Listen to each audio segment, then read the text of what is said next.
அனைவருக்கும் வணக்கம். இந்த 2026ஆம் கல்வியாண்டில் உங்கள் யாவரையும் சந்திப்பதில் மிக்க மகிழ்ச்சி. இந்த கல்வியாண்டு சிறப்பாக அமைய குழந்தை செல்வங்களாகிய உங்களுக்கும் ஆசிரியர் பெருமக்களுக்கும் என்னுடைய மனமார்ந்த வாழ்த்துக்கள். இந்த ஆண்டு 1 முதல் 3 வகுப்பு மாணவர்களுக்கு புதிய பாடத்திட்டம் அறிமுகப்படுத்தப்பட்டுள்ளது. இன்று நாம் 3ஆம் வகுப்பு தமிழ் பாட புத்தகத்தை நாம் பார்க்க போகிறோம். தமிழ் பாட புத்தகத்தில் 2 அலகுகள் கொடுக்கப்பட்டுள்ளன. முதல் அலகில் 3 தலைப்புகளும், 2வது அலகில் 2 தலைப்புகளும் கொடுக்கப்பட்டுள்ளது. அலகு 1இல் உள்ள முதல் தலைப்பான நம் நினைவில் என்ற பகுதியை தான் நாம் இன்னைக்கு பார்க்க போகிறோம். முதல்ல குழந்தைகள் பள்ளிக்கு வரும்போது அவங்க வகுப்பில் தங்களை தாங்களே அறிமுகம் செய்து கொள்வதற்கான ஒரு வழிகாட்டும் பகுதி தான் இது. முதல்ல வணக்கம், என் பெயர் என்ற இடத்துல குழந்தைகள் அவங்களுடைய பெயர்களை ஒவ்வொன்றா எழுதுறாங்க. என் பெயர் அவங்களுடைய குழந்தைகளுடைய பெயர், எனக்கு பிடித்தவரின் பெயர், குழந்தைகள் அவங்களுக்கு பிடித்த நண்பனுடைய பெயரை எழுதலாம். இல்லை அவருடைய அப்பா அம்மா அவங்களுடைய பெயரை இங்கே எழுதலாம். எனக்கு பிடித்த விளையாட்டு, குழந்தைகள் ஒவ்வொருக்கும் அவங்களுக்கு பிடித்த விளையாட்டு ஒவ்வொன்றா இருக்கும் இல்லையா. கண்ணாமூச்சி பிடிக்கும், சிலருக்கு பல்லாங்குழி விளையாட பிடிக்கும், சிலருக்கு இந்த கபடி விளையாட பிடிக்கும், சிலருக்கு ஊஞ்சல் ஆட பிடிக்கும். இந்த மாதிரி அவங்களுக்கு என்னென்ன விளையாட்டு பிடிக்குமோ அதை அவங்களுக்கு பிடித்த விளையாட்டை இங்கே எழுதுறாங்க. அடுத்து நமக்கு பழைய எண்ணும் எழுத்தும் திட்டத்தில் வர மாதிரி எண்மிடை எண் பேச்சு மாதிரி இங்கே குழந்தைகள் கலந்துரையாடுறதுக்கு பேசுறதுக்கு இங்கே வாய்ப்பளிக்கிறோம். குழந்தைகள் என் வகுப்பில் எனக்கு பிடித்தது, ஒவ்வொருத்தரையும் நம்ம எழுப்பி பேச வைக்கும்போது அவங்க வகுப்பில் அவங்களுக்கு என்ன பிடிக்கும் அப்படின்றத இங்கே சொல்லுவாங்க. வகுப்பில் மாற்ற விரும்புவது, இந்த வகுப்பறையில் அவங்க எதை மாற்ற விரும்புகிறாங்க. நான் விரும்பி செய்வது, எனக்கு என்ன பிடிக்கும், எனக்கு செய்கிறதுக்கு என்னவெல்லாம் எனக்கு செய்ய பிடிக்கும் அப்படின்றத அவங்க சொல்லுறதுக்கு வாய்ப்பளிக்கணும். அடுத்து நான் கற்றுக்கொள்ள விரும்புவது, நான் எதை புதுசாக நம்ம கற்றுக்க விரும்புகிறேன் அப்படின்றத அவங்க சொல்லணும். இப்படி குழந்தைகள் ஒவ்வொருத்தராக எழுந்து அவங்களுடைய உணர்வுகளை அவங்க வெளிப்படுத்துறதுக்கு இங்கே நம்ம வாய்ப்பளிக்கிறோம். அடுத்தது இன்று எனது உணர்வு. இங்கே வியப்பு, மகிழ்ச்சி, வருத்தம், அழுகை, அச்சம் என்ற உணர்வுகளை குறிக்கிறதுக்கான படங்கள் இங்கே கொடுக்கப்பட்டிருக்கு. இதில் என்ன தெரிஞ்சுக்கிறாங்கன்னா குழந்தைகள் அவங்களுடைய உணர்வுகளை அவங்க சரியாக வெளிப்படுத்த கற்றுக்குறாங்க. அவங்களுடைய மனநிலையும் அவங்க தெரிஞ்சுக்கிறாங்க. அப்போ இதை குழந்தைகள் வகுப்பறைக்கு வரும்பொழுது அவங்களுடைய மனநிலை எப்படி இருக்குது அப்படின்றத அவங்க டிக் பண்ணுறோம். என்ன எனக்கு பிடிக்கும், ஏனெனில் நான் எப்படி இருப்பேன், எதனாலே எனக்கு பிடிக்கும் அப்படின்றதுக்காக தான் இது. நான் பழகுவேன், நன்றாக பேசுவேன், என் உணர்வை சொல்லுவேன், பிறர் உணர்வுகளை மதிப்பேன், உதவி செய்வேன், நேரம் தவற மாட்டேன், புதியதை தெரிந்து கொள்ள விரும்புவேன். இதனுடைய உங்களுடைய மனநிலை என்ன அப்படின்றத நீங்கள் டிக் பண்ணிக்கோங்க. நான் தனித்துவம் உடையவர், என்னை போல யாரும் இல்லை, இப்படிக்கு உங்களுடைய பெயரை நீங்க எழுதணும். இது ஒரு பாடல். இந்த பாடலுடைய 2 வரிகளை படித்து நான் ரொம்ப வியந்து போயிட்டேன். அது என்னன்னா, வேண்டுமெனில் விடுப்பெடுத்து பூமி பார்க்கலாம் அப்படின்னு கொடுத்துருக்குற இந்த 2 வரிகள் தான். அப்போ விடுப்பெடுப்பது அப்படின்னா என்ன, பூமி பார்க்கலாம் அப்படின்னா அப்போ அவங்க எங்கே இருக்கிறாங்க, இப்படி சொல்கிறவங்கெல்லாம் யாராக இருப்பாங்க. இப்போ நீங்கள் சொல்லும் அந்த இடத்துல வீடு இருந்தால் அவங்களால என்னென்ன செய்ய முடியும். இப்போ இந்த மாதிரி கேள்விகளுக்கெல்லாம் ஒரு விடை வேணும் இல்லையா. அப்போ இந்த பாடலை படித்தா உங்களுக்கு இதுக்கான ஒரு தெளிவான பதில் உங்களுக்கு கிடைக்கும். பார்க்கலாமா அது என்ன பாட்டுன்னு. விண்ணில் வீடு கட்டலாம், விண்ணில் ஒரு வீடு கட்டி விளையாடி மகிழலாம், விண்மீனை விளக்காக்கி வீடெல்லாம் வைக்கலாம், வானவில்லில் தூளி கட்டி ஊஞ்சலாக்கி ஆடலாம், மழை துளியை சேகரித்து மாலையாக மாற்றலாம், கதிரவனை கூட்டி கண்ணாமூச்சி ஆடலாம், வெண்ணிலவு படகிலேறி விண்வெளியை சுற்றலாம், மேகமெல்லாம் சேர்த்தெடுத்து மெத்தையாக்கி தூங்கலாம், வேண்டுமெனில் விடுப்பெடுத்து பூமி பார்க்கலாம். இந்த பாடல் பகுதியை உங்களுடைய ஆசிரியர் உங்களுக்கு எப்படி கற்றுக் கொடுக்குறாரோ நீங்க அந்த மாதிரி பாடுங்க. அதுல நீங்களே ஒரு ராகத்தை போட்டு பாடுறதா இருந்தாலும் பாடலாம். இப்போ இந்த பாட்டை நீங்கள் அழகாக பாடிட்டீங்க, பாடவும் கற்றுக்கிட்டீங்க. இப்போ இந்த பாட்டில் என்ன சொல்லியிருக்காங்கன்னு பார்க்கலாமா. விண்ணில் ஒரு வீடு கட்டி விளையாடி மகிழலாம். விண்ணில், அதாவது இந்த மேகங்களுக்கு மேலே வீடை கட்டி விளையாடி மகிழலாம், மகிழ்ச்சியாக இருக்கலாம். விண்மீனை விளக்காக்கி வீடெல்லாம் வைக்கலாம். அந்த விண்மீனையே, நட்சத்திரங்களையே கொண்டு நம்ம வீட்டுக்கு விளக்காக வைக்கலாம். விளக்கு லைட்டு போடுவோம் இல்லையா வீட்டில், அந்த மாதிரி நட்சத்திரங்களையே எடுத்துகிட்டு நம்ம வீட்டுக்கு விளக்காக வைக்கலாம். வானவில்லில் தூளி கட்டி ஊஞ்சலாக்கி ஆடலாம். வானவில்ல தூளி கயிறு போட்டு கட்டி அதையே நம்ம ஊஞ்சலாக ஆடலாம். மழை துளியை சேகரித்து மாலையாக மாற்றலாம். மழை துளிகள், நம்ம பூக்களெல்லாம் எப்படி சேர்த்து கட்டி மாலையாக மாற்றுவோமோ அது போல் இந்த மழை துளிகளெல்லாம் வச்சு மாலையாக மாற்றலாம். கதிரவனை கூட்டி கண்ணாமூச்சி ஆடலாம். கண்ணாமூச்சி ஆடுவோம் இல்லையா, ஒளிஞ்சு விளையாடுவோம். அது யார் கூட விளையாடுறதா, கதிரவன் சூரியனையே கூட்டிட்டு அவர் கூட நம்ம கண்ணாமூச்சி ஆடலாம் அப்படின்னு சொல்றாங்க. வெண்ணிலவு படகுல ஏறி விண்வெளியை சுற்றலாம். நிலா தான் நம்முடைய படகு, அந்த நிலா மேல ஏறி மேகக்கூட்டங்கள் மேல நம்ம சுத்தி வரலாம்.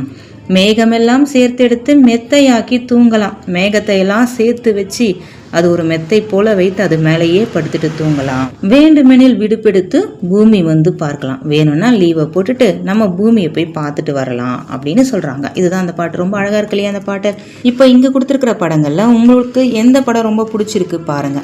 மேகங்கள் மேல வீடு கட்டியிருக்காங்க இந்த படமா, இல்ல வானவில்ல துளி கட்டி ஆடுறாங்க இல்லையா, ஊஞ்சல் கட்டி ஆடுற அந்த படமா, இல்லை மழை துளிகள்லாம் கோர்த்து மாலையாக்கியிருக்காங்களே இந்த படமா, இல்லை கதிரவனை சூரியனோட கண்ணாமூச்சி ஆடுறாங்களே அந்த படம் பிடிச்சிருக்கா, இல்லை மேகங்கள் எல்லாம் ஒரு மெத்தையாக்கி படுத்து தூங்குறாங்களே இந்த படம் பிடிச்சிருக்கா, இல்லை நிலவையே அவங்க படகுவாக்கி நிலவு மேலே ஏறி அவங்க பயணம் செய்கிறாங்க இல்லையா இந்த படம் பிடிச்சிருக்கா அப்படின்னு சொல்லுங்கள். பிடித்ததை வரைக.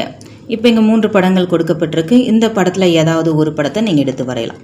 இல்லைன்னா உங்களுக்கு பிடித்த ஏதாவது ஒரு காட்சியை படமாகவும் நீங்கள் இந்த இடத்துல வரையலாம். அடுத்த பகுதி பிடிக்கலாம் என்ற பகுதி. இது வந்து ஒரு விளையாட்டு, கவன குவிப்புக்கான ஒரு விளையாட்டு. அதாவது கவனம் எங்கேயும் சிதறாமல் ஒரே இடத்துல கவனமாக இருக்கணும் அப்படின்றதுக்காக தான் இந்த ஒரு விளையாட்டு. இது என்னென்னா, பந்தை வந்து இங்கே படத்தில் காட்டியிருக்கிறபடி வந்து ஆசிரியர் வந்து பந்தை வந்து மேலேருந்து கீழே விடுவார். அப்போ நம்ம அதை கவனமாக பிடிக்க முயற்சி செய்யணும். சில நேரத்தில் பிடிக்க முடியும், சில வேளை பிடிக்க முடியாமலும் போகலாம். அதில் ஒன்றும் தவறு இல்லை. ஆனால் நம்ம பிடிக்கிறதுக்கு முயற்சி செய்யணும். இதுதான் அந்த விளையாட்டு. இது மூலயமா நமக்கு வந்து கவன குவிப்பு, அதாவது கவனம் எங்கேயும் சிதறாமல் இருக்கிறதுக்கு தான் இந்த விளையாட்டு. நீங்கள் வந்து 2 பேராக சேர்ந்து இதை விளையாடலாம். வகுப்பறையிலையோ இல்லை வீட்லேயோ நீங்கள் இதை வந்து விளையாடலாம். அடுத்து பார்த்தீங்கன்னா பூக்களுடைய பெயரை வந்து இங்கே வட்டமிடணும். பூக்களுடைய பெயர்களை வட்டமிட்டு எழுதணும். இப்போ இந்த இடத்துல ஒரு சின்ன நிகழ்வு. ஒரு அழகான இடம். அந்த இடத்துல நல்லா மனம் வீசுது. அங்கே அழகழகான பூக்கள், பல்வேறு விதமான பூக்கள் எல்லாம் பூத்து சிரிச்சிட்டு இருக்கு. அந்த இடத்துல பூக்கள் மேலே அந்த காற்று வீசும்பொழுது அந்த பூக்கள்லாம் தலையாட்டி வாருங்கள் வாருங்கள் அப்படின்னு நம்மளை அழைக்கிற மாதிரி இருக்குது. அப்போ அது என்ன இடமா இருக்கும் உங்களுக்கு கெஸ் பண்ண முடியுமா? எஸ், அது வந்து பூங்கா. அங்கே உங்களை மாதிரி நிறைய சிறுவர்கள்லாம் போகிறாங்க. அப்போ அங்கே பல்வேறு பூக்கள்லாம் பார்த்து ரசிக்கிறாங்க. அந்த சிறுவர்கள் கூடவே அந்த பூக்களுடைய நண்பரையும் அவங்க பார்த்தாங்க. அங்கே அவங்களுக்கு ரொம்ப மகிழ்ச்சி. அந்த பூக்களுடைய நண்பரை பார்த்ததுல அவங்களுக்கு ரொம்ப மகிழ்ச்சி. பூக்களுடைய நண்பர் யாருன்னு உங்களுக்கு தெரியுமா? அதை கண்டுபிடிக்கிறதுக்கு தான் இந்த ஒரு செயல்பாடு. இப்போ முதல்ல நம்ம பூக்களுடைய பெயர்கள் எல்லாம் கண்டுபிடிக்கிறோம். கண்டுபிடிச்சிட்டு மீதம் இருக்கிற எழுத்துக்களை நாம் எடுத்தோம்னா அந்த பூக்களுடைய நண்பர் யார் அப்படின்னு நாம் கண்டுபிடிச்சிடலாம். முதல்ல இங்கே தாழம்பூ, அடுத்து அரளி ஏற்கனவே கண்டுபிடிச்சிட்டாங்க, அதை எழுதியும் இருக்காங்க. அடுத்து ரோஜா, அப்புறம் பார்த்தீங்கன்னா இங்கே சாமந்தி, சூரியகாந்தி, இந்த இடத்துல முல்லை, இப்படி வந்தால் அல்லி, இந்த இடத்துல மல்லிகை. அப்போ இந்த பூக்கள் எல்லாம் நம்ம கண்டுபிடிச்சிட்டோம், வட்டமிட்டுட்டோம், அதை எடுத்து கீழவும் நம்ம எழுதிட்டோம். இப்போ விடுபட்டிருக்க எழுத்துக்களை வந்து நம்ம தனியாக எடுக்கிறோம். இங்கே இன்னு, பூ, சி, நா, து, இத், வா, இப், இச், இந்த எழுத்துக்கள் எல்லாம் தனியாக எடுத்து எழுதி அந்த நண்பர் யார் அப்படின்னு நம்ம கண்டுபிடிக்கிறோம். யாருன்னு கண்டுபிடிக்க முடியுமா? அப்போ அந்த நண்பர் வந்து வண்ணத்து பூச்சி. இவர் தான் பூக்களுடைய அந்த நண்பர். கொடுக்கப்பட்டிருக்க பொருட்கள் எல்லாம் அதற்குண்டான இடத்துல, அதற்குரிய இடத்துல நீங்கள் எடுத்து எழுதலாம். ஒரே பொருள் 2 இடங்கள்லையும் வரலாம், தப்பு இல்லை. இப்போ தண்ணீர் சொல்லும்பொழுது தண்ணீர் வந்து சுற்றுலா செல்வதற்கும் நம்ம தண்ணியை கொண்டு போவோம். தேநீர் தயாரிப்பதற்கும் தண்ணீர் பயன்படும். அப்போ அது 2 இடங்கள்லையும் வரும். அப்போ அது தவறில்லை. அந்த பொருள் எந்த இடத்துக்கு வரும் அப்படின்றத மட்டும் நம்ம எடுத்து எழுதினா போதும். தேநீர் தயாரிப்பதற்கு, அடுத்து பள்ளி செல்வதற்கு, கடைசியாக சுற்றுலா செல்வதற்கு நம்ம இதையெல்லாம் எடுத்துகிட்டு போவோம் அப்படின்னு எழுதணும். அடுத்த பகுதி சொற்களை வண்ணமிட்டு அதை எடுத்து எழுதணும். நல்லா தெரிஞ்சுக்கோங்க, இது வந்து நம்ம சொற்களை தான் வண்ணமிடணும். இங்கே கொடுக்கப்பட்டிருக்க படங்களை வண்ணமிடக்கூடாது. சொற்களுக்கு மட்டும் வண்ணமிட்டு அதை எடுத்து கீழே எழுதுங்க. குடம், பாய், தலையணை, முறம், போர்வை, நாற்காலி, தொலைக்காட்சி, தெருவிளக்கு, பூட்டு, வீடு, மின்விசிறி. இது போல் அந்த சொற்களுக்கு மட்டும் வண்ணமிட்டு அதை எடுத்து எழுதணும். அடுத்தது தொடருக்கு ஏற்ற வந்து சொல்ல எடுத்து எழுதணும். இங்கே கொடுக்கப்பட்டிருக்க வார்த்தையில் முதல் எழுத்தை மாற்றி எழுதினாலே நமக்கு அந்த வார்த்தை கிடைச்சிடும். செடியில் ஈக்கள் பூத்தன, ஈக்களாக பூக்கும். அப்போ முதல் எழுத்தை மாற்றினா ஈன்றதை நம்ம பூன்னு மாற்றினா செடியில் பூக்கள் பூத்தன. நான் செங்கல் உண்டேன், இதில் சேன்ற எழுத்தை போன்னு மாற்றிக்கிறோம். நான் பொங்கல் உண்டேன். என் வட்டம் பறந்தது, வாக்கு பதிலாக பாவை போடுறோம். என் பட்டம் பறந்தது. ஆற்றில் தேன் துள்ளியது, ஆற்றில் மீன் துள்ளியது. தாழை இலையில் சாப்பிட்டேன், வாழை இலையில் சாப்பிட்டேன். அடுத்தது தொடர் அமைத்து எழுதுக. படங்கள் கொடுக்கப்பட்டிருக்கு. அந்த படங்களுக்கு உண்டான வார்த்தைகளை எழுதுனா நமக்கு இங்கே ஒரு தொடர் கிடைக்கும். இங்கே வந்து நண்பர்கள் பந்து விளையாடினர், நண்பர்கள் பந்து விளையாடினர். படங்களை தொடராக மாற்றி எழுதுகிறோம். இங்கே யானை கரும்பு தின்கிறது, அணில் மரம் ஏறுகிறது, சிறுமி ஊஞ்சல் ஆடுகிறாள், சிறுமி ஊஞ்சல் ஆடுகிறாள். அடுத்து நிரப்புக. வானத்தில் டேஷ் பறக்கின்றன. வானத்தில் என்ன பறக்குதுங்க? கிளிகள். அப்போ வானத்தில் கிளிகள் பறக்கின்றன. தேன்கூட்டிலிருந்து தேனீக்கள் செல்கின்றன, தேனீக்கள். புல்தரையில் கன்றுக்குட்டி நடந்து வருகிறது, பூவில் வண்டு அமர்ந்துள்ளது. இது போல எழுதிக்கோங்க. உணவு முறைகளை அறிந்து கொள்வதற்காக கொடுக்கப்பட்டிருக்க பகுதி தான் இது. அடிக்கடி வாங்க அப்படின்ற பகுதி. இவன் கதிரனுடைய தாத்தாவும் பாட்டியும் அவனுடைய உறவினர்களை வீட்டுக்கு கூப்பிடுறாங்க. எதுக்காகனா திருவிழாக்காக. தாத்தா சொல்றாரு திருவிழாக்கு வாங்க அப்படின்னு கூப்பிடுறாரு. அவருடைய மகளையும் மருமகனையும் கூப்பிடுறாரு. பாட்டியும் என்ன பண்றாங்க, யாரோ வயதான இருவரை கூப்பிடுறாங்க. அனைவரையும் பார்க்கலாம் வாங்க அப்படின்னு சொல்றாங்க. இவனுடைய உறவு முறை என்னவா இருக்கும் அப்படின்றத தான் இந்த பாடப்பகுதியில் நம்ம பார்க்குறோம். இப்போ கதிர் வந்து வீட்டுக்கு வந்த இருவரையும் கூப்பிடுறான். சித்தப்பா சித்தி வந்து விட்டாங்க அப்பா அப்படின்னு சொல்றாரு. அப்போ அவர் என்ன சொல்றாரு, வா தம்பி வா கவிதா அப்படின்னு கூப்பிடுறாங்க. கதிரனுடைய அப்பா இவர், அப்பாவுடைய தம்பியும் அவருடைய மனைவியும் இவங்க. அப்போ கதிர்க்கு யார் என்ன வேணும்? அவங்க வந்து சித்தப்பாவும் சித்தி. பாட்டி கேட்குறாங்க, உனது அக்கா வந்தாரே எங்கே அப்படின்னு கேட்குறாங்க. தெரியவில்லையே அப்படின்னு இவங்க சொல்றாங்க. அப்போ கதிர் சொல்றான், பெரியம்மா தோட்டத்தில் தான் இருக்கிறார் அம்மா அப்படின்னு சொல்றான். அப்போ கதிரனுடைய அம்மா இவங்க, அம்மாவினுடைய அக்கா கதிருக்கு பெரியம்மா. அப்போ இந்த இடத்துல என்ன உறவு முறை தெரிஞ்சுக்கணும்னா, பெரியம்மா அப்படின்ற ஒரு உறவு முறையை இங்கே சொல்றாங்க. அதாவது தன்னுடைய அம்மாவின் அக்கா வந்து நமக்கு பெரியம்மா அப்படின்றது. வணக்கம் வாங்க அப்படின்னு வீட்டுக்கு வரவங்களை கூப்பிடுறாங்க. அதுக்கு கதிரனுடைய அம்மா வந்து அப்பா அம்மா வாங்க அப்படின்னு கூப்பிடுறாங்க. இவங்க வணக்கம் சொல்கிறாங்க. இப்போது இவங்க என்ன உறவு முறை, இப்போ கதிரை வச்சு தான் நம்ம இந்த பாடப்பகுதியே நமக்கு போகுது. இப்போ கதிரனுடைய அம்மா இவங்க, கதிரனுடைய தாத்தா பாட்டி இவங்க. அப்போது கதிரனுடைய அம்மா வந்து அவங்கள அம்மா அப்பான்னு கூப்பிடுறாங்க. அதாவது கதிரனுடைய அம்மாக்கு அம்மா, கதிரனுடைய அம்மாக்கு அப்பா. இப்போ கதிருக்கு இவங்க என்ன உறவு முறை? தாத்தா பாட்டி. தாத்தா பாட்டி தான் இவங்களுடைய உறவு முறை. இந்த காட்சியில் அண்ணா இதை உங்களுக்கு வாங்கி வந்தேன் அப்படின்னு இவங்க அவங்க அண்ணனுக்கு கொடுக்குறாங்க. மலர் மிக்க மகிழ்ச்சின்னு இவர் சொல்கிறாரு. நன்றி அத்தை, அப்பாவுக்கும் பரிசா அப்படின்னு கதிர் சொல்கிறான். இப்போ கதிரனுடைய அப்பா இவர், கதிரனுடைய அத்தை, அதாவது அப்பாவினுடைய தங்கை. இவனுக்கு வந்து அத்தை உறவு. இந்த உறவினர்கள் எல்லாருமே அமர்ந்து சாப்பிட்றாங்க. அம்மா அவங்கள உபசரிக்கிறாங்க. நன்றாக சாப்பிடுங்க அப்படின்னு சொல்கிறாங்க. ஒளிப்படம் எடுக்கலாமே, அதாவது புகைப்படம் எடுக்கலாமேன்னு சொல்கிறாங்க. இப்போ இந்த இடத்துல உறவினர்கள், அதாவது அத்தை, மாமா, சித்தப்பா, சித்தி, பெரியம்மா, பெரியப்பா, தாத்தா பாட்டிங்க, இவங்க எல்லாருமே உட்காந்து சாப்பிட்றாங்க. இவங்க எல்லாருமே கதிரனுடைய உறவு முறையில் தான் நம்ம இங்கே சொல்லியிருக்கோம். இந்த ஒரு படத்தில் கதிருக்கு யார் யார் என்னென்ன உறவு அப்படின்னு கொடுத்துருக்காங்க. கதிரனுடைய அம்மா இவங்க, அப்பா இவர். அம்மா அப்பா பக்கத்தில் இருக்கிறாங்க. அம்மாவினுடைய அப்பா அம்மா, அதாவது தாத்தா பாட்டி. அப்பாவினுடைய அப்பா அம்மா தாத்தா பாட்டி இங்கே இருக்கிறாங்க. அப்பாவினுடைய தங்கை, அதாவது அத்தை மாமா. அம்மாவுடைய அக்கா தான் இவங்க, அம்மாவுடைய அக்கா. அப்போ அவங்க வந்து பெரியம்மா பெரியப்பா. இவங்க வந்து அப்பாவுடைய தம்பி இருக்காரு. அதாவது அம்மாவின் தங்கையாக இருந்தாலும் அவங்க சித்தி தான். அப்பாவுடைய தம்பி அவங்களும் வந்து சித்தப்பா. ஆக சித்தி சித்தப்பா இந்த உறவு முறை இங்கே கொடுத்துருக்காங்க. இப்போ கதிருக்கு என்ன உறவு அப்படின்னு நம்ம இங்கே கீழே எழுதுறோம். இப்போ வந்து கதிர் இருக்கான். அவனுடைய அம்மாவின் அண்ணன், அம்மாவுடைய அண்ணன் வந்து மாமா உறவு முறை. கதிருக்கு அம்மாவுடைய அக்கா, அம்மாவுக்கு அக்கா இருப்பாங்க இல்லையா, அவங்க வந்து என்ன உறவு முறை? பெரியம்மா. இப்போ கதிரனுடைய அப்பாவினுடைய தம்பி வந்து சித்தப்பா. இப்போ கதிரனுடைய அம்மா இருக்காங்க இல்லையா, அவங்களுடைய அம்மாவின் அம்மா வந்து பாட்டி உறவு. கதிருக்கு அம்மாவினுடைய தங்கை வந்து என்ன உறவுன்னா சித்தி உறவு. கதிரனுடைய அப்பாவின் தங்கை அத்தை உறவு. கதிரனுடைய அப்பாவின் அண்ணன் வந்து பெரியப்பா உறவு முறை வேண்டும். இந்த பகுதியின் மூலமா நீங்கள் உறவு முறைகளை பற்றி நல்லாவே புரிஞ்சிட்டு இருந்திருப்பீங்க. இங்கே ஒரு கதை பகுதி, இதை வரிசைப்படுத்தி எழுதணும். வரிசையாக கொடுக்கல, அதனால் நம்ம இதை வரிசைப்படுத்துகிறோம். குருவி பருத்தி செடிகளை பஞ்சு கேட்டது. குருவி குஞ்சுகள் குளிரில் நடுங்கின. ஒரு நாள் பனி அதிகமாக இருந்தது. குஞ்சுகள் மகிழ்ந்து தூங்கின. குருவி மெத்தை செய்தது. பருத்தி செடி பஞ்சு தந்தது. இது வந்து வரிசை இல்லாமல் அப்படி அப்படியே கொடுத்துருக்காங்க. இதை வரிசைப்படுத்துகிறோம். இப்போ முதல்ல என்ன வரும்னா, ஒரு நாள் பனி அதிகமாக இருந்தது.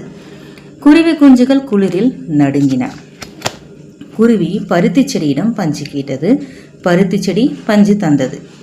குருவி மெத்தை செய்தது. குஞ்சுகள் மகிழ்ந்து தூங்கின. இதுதான் அதனுடைய சரியான வரிசை. இந்த மாதிரி எழுதிக்கோங்க. இந்த பகுதி ஒரு விழுமிய கல்விக்கான பகுதி தான் இது. அதாவது சரி தவறு. சரி அப்படின்னா இங்கே கொடுக்கப்பட்டிருக்க அந்த முட்டை வடிவத்தில் இருக்கிற அந்த முகத்துக்கு வந்து பச்சை நிறத்திலும், தவறு அப்படின்னு சொன்னால் சிவப்பு வண்ணத்திலையும் நம்ம வண்ணம் விடணும். இப்போ இங்கே வந்து பிறரை ஏளனம் செய்யலாமா, மற்றவங்களை வந்து ஏளனம் செய்யலாமா, அது சரியா? இல்லை, தவறு. மற்றவங்களை வந்து நம்ம யாரும் ஏளனம் செய்யக்கூடாது. அவங்க நிறத்தையோ அல்லது அவங்களுடைய உருவத்தையோ இல்லை அவங்க போட்டுட்டு இருக்க துணியை வச்சோ நம்ம ஒருத்தரை வந்து ஏளனம் செய்யக்கூடாது. அது தவறு. அப்போ அதுக்கு நம்ம வந்து சிவப்பு வண்ணத்தை கொடுக்குறோம். அடுத்து தவறு என்று உணர்ந்தால் மன்னிப்பு கேட்கலாமா? கண்டிப்பாக கேட்கணும். நம்ம தவறுன்னு தெரிஞ்சிச்சு நம்ம ஒரு விஷயத்தை செய்கிறோம், அந்த ஒரு இது வந்து தவறே நமக்கு தெரியும் போது கண்டிப்பாக நம்ம அதை என்ன பண்ணணும், மன்னிப்பு கேட்கணும். அப்போ அது வந்து அதுதான் வந்து ஒரு சரியான செயல். அப்போ அதுக்கு வந்து நம்ம பச்சை நிறத்தில் இந்த முகத்துக்கு கலர் கொடுக்குறோம், பச்சை வண்ணம். அடுத்து தவறு செய்வதை சுட்டி காட்டலாமா? கண்டிப்பாக சுட்டி காட்டணும். ஒருத்தர் தவறு செஞ்சாங்கன்னா அதை சுட்டி காட்டினா தான் அவங்களுக்கு தெரியும் அவங்க செஞ்சது தவறுன்னு தெரியும். சொல்லாத வரைக்குமே யாருக்குமே தெரிய போகிறதில்ல. இப்போ இந்த படத்தில் பார்த்தீங்கன்னா இவன் வந்து இந்த கைபேசி ஃபோனை வச்சு பார்த்துட்ருக்கான். அப்போ அவன் செய்வது தவறு. அப்போ அதை அவங்க சுட்டி காட்டுறாங்க. அப்போ அது வந்து கண்டிப்பாக சரியான செயல். அழகு 1 இருக்கிற அந்த முதல் தலைப்பு என் நினைவில் என்ற தலைப்பு மூலயமா நீங்கள் என்னெல்லாம் கற்றுக்கிட்டீங்க? பொருள் உணர்ந்து சொற்களை படிக்க முடியும். உங்களால் படிக்க முடியும்னா டிக் பண்ணுங்கள். டிக் பண்ணிவிட்டு இங்கே இருக்க ஸ்டாருக்கு கலர் கொடுங்க. அடுத்து மொழி விளையாட்டுகளில் ஈடுபட முடியும். மொழி விளையாட்டுகளாக என்னால் ஈடுபட முடியும் அப்படின்னா டிக் பண்ணுங்கள். இங்கே இருக்கிற ஸ்டார்ஸுக்கு கலர் கொடுங்க. உறவு முறைகளை அறிந்து பயன்படுத்த முடியும். எல்லா உறவு முறைகளும் நான் நல்லா தெரிஞ்சுக்கிட்டேன் அப்படின்னா இதை டிக் பண்ணுங்கள். இங்கே இருக்க ஸ்டார்ஸுக்கு கலர் பண்ணுங்கள். இந்த பகுதி சிறப்பு கவனம் தேவைப்படும் குழந்தைகளுக்காக கொடுக்கப்பட்டிருக்க பகுதி. அதாவது எழுத்துக்களை இன்னும் தெரியாமல் இருக்கிற குழந்தைங்க, இல்லை கற்றல் இடர்பாடு இருக்கிற குழந்தைகளுக்காக கொடுக்கப்பட்டிருக்கிறது தான் இது. முதல்ல அவங்க எழுத்துக்களை வந்து தனித்தனியாக உச்சரிக்கணும். உச்சரிக்கிறாங்க அப்படின்னா ஆயுத இந்த எழுத்துக்களை அவங்கள வந்து நம்ம ப்ராக்டிஸ் பண்ணுறோம், தனித்தனியாக உச்சரிக்க சொல்கிறோம். அதே மாதிரி உயிர் எழுத்துக்களையும் மெய் எழுத்துக்களையும் தனித்தனியாக இந்த பகுதி வந்து சிறப்பு கவனம் தேவைப்படும் குழந்தைகளுக்காக கொடுக்கப்பட்டிருக்க பகுதி. இந்த பகுதியை வந்து படிச்சுட்டு அவங்க இங்கே இருக்கிற படங்களுக்கு வண்ணமிடலாம். முதல்ல உயிர் எழுத்துக்களை வந்து முதல்ல ப்ராக்டிஸ் பண்ணணும். உயிர் எழுத்துக்களை தனித்தனியாக அங்கே மாற்றி கொடுத்துருக்கு. இந்த எழுத்துக்களை சரியாக உச்சரிக்கணும். அடுத்து மெய் எழுத்துக்களும் இங்கே வந்து சரியான வரிசையில் எந்த பக்கம் கொடுத்துருக்குறாங்க இதை படித்து அப்புறம் அவங்க வந்து இங்கே மாறி இருக்கிற அந்த மெய் எழுத்துக்களையும் அவங்க சரியாக சொல்லிட்டாங்க அப்படின்னா இங்கே இருக்கிற அந்த கரடி பொம்மைக்கு அவங்க கலர் பண்ணலாம். அடுத்து இங்கே 2 எழுத்து வார்த்தைகள், அதாவது ஒரு உயிர் எழுத்தும் ஒரு மெய் எழுத்தும் சேர்ந்த மாதிரியான வார்த்தைகள் படிக்கணும். படிச்சுட்டாங்கன்னா அந்த ஸ்டாருக்கு கலர் பண்ணலாம். இந்த வார்த்தைகளையும் அவங்க சரியாக படிச்சுட்டாங்கன்னா இங்கே இருக்கிற சாக்லேட்டுக்கு அவங்க கலர் பண்ணிக்கலாம். ஐஸ்கிரீமும் சாக்லேட். இந்த இடத்துல ஒரு சிறிய ஒரு விழுமிய கல்வி. இங்கே ஒரு வீடு. இந்த வீட்டில் வந்து இந்த சிறுவன் வந்து டிவியை பார்த்துட்ருக்கான், தொலைக்காட்சி பெட்டியை பார்த்துட்ருக்கான். இங்கே வர 2 சிறுவர்கள் வந்து அவனை கூப்பிடுறாங்க, வா நம்ம போய் விளையாடலாம். ஒரு சிறுவியும் சிறுவனும் அவனை கூட்டிகிட்டு போகிறாங்க. இப்போ தொலைக்காட்சி பெட்டி யாரும் பார்க்கல. இவங்க 3 பேரும் வந்து விளையாட போகிறாங்க. பந்து எடுத்துகிட்டு போயிட்டு 3 பேரும் சேர்ந்து விளையாடுறாங்க. இப்போது நம்முடைய ஓய்வு நேரத்தை நம்ம வந்து விளையாட்டில் தான் அதிகமாக கவனம் செலுத்தணும். தொலைக்காட்சி பெட்டியை பார்த்துட்டு நம்முடைய நேரத்தை வீணடிக்கக்கூடாது அப்படின்றது தான் இந்த ஒரு விழுமிய கல்வி. அடுத்தது வந்து கண்டுபிடி. ஒரு சிறுமி வந்து பொம்மை கடைக்கு போகிறாங்க. அந்த பொம்மை கடையோட பேர் வந்து சலீம் பொம்மை கடை. அந்த பொம்மை கடையில் இருக்கிற பொம்மைகள்லாம் பார்க்குறாங்க. அவளுக்கு பிடிச்ச ஒரு பொம்மையை மட்டும் வாங்கிட்டு போகிறாங்க. அது என்ன பொம்மைன்னு நம்ம கண்டுபிடிச்சி அதை வட்டமிடணும். இப்போ சிறுமி வாங்கின அந்த பொம்மை எது? இப்போ அப்படின்னா இங்கே என்ன பண்ணணும், இங்கே இருக்கிற பொம்மைகளை பாருங்கள். இது 2த்துலேயும் பார்த்தீங்கன்னா உங்களுக்கு தெரிஞ்சிடும். இங்கே இருக்கிற அந்த பொம்மை இங்கே இல்லை. அப்போ அதுதான் அவங்க வந்து வாங்கிட்டு போயிருப்பாங்க. அது என்ன பொம்மைன்னு கண்டுபிடிச்சிங்களா? சரி, அந்த பொம்மை வந்து வாத்து தான் வந்து இந்த இடத்துல இல்லை. அப்போ அவங்க வாங்கிட்டு போனது வாத்தோடு பொம்மை. இந்த பகுதியில் இங்கே கொடுக்கப்பட்டிருக்க நாய்க்குட்டிகளில் எது பூங்காவில் இல்லை அப்படின்னு பார்க்கணும். அது இல்லாத நாய்க்குட்டியை தான் நம்ம இங்கே வட்டமிடணும். இங்கேருந்து பார்த்தீங்கன்னா இந்த 5 நாய்க்குட்டிகளுமே இங்கே பூங்காவில் இருக்குது. அப்போ இல்லாத நாய்க்குட்டி இது மட்டும்தான். இந்த நாய்க்குட்டி இங்கே பூங்காவில் இல்லை. அதனால் இதை மட்டும் நம்ம வட்டமிடுறோம். நன்றி.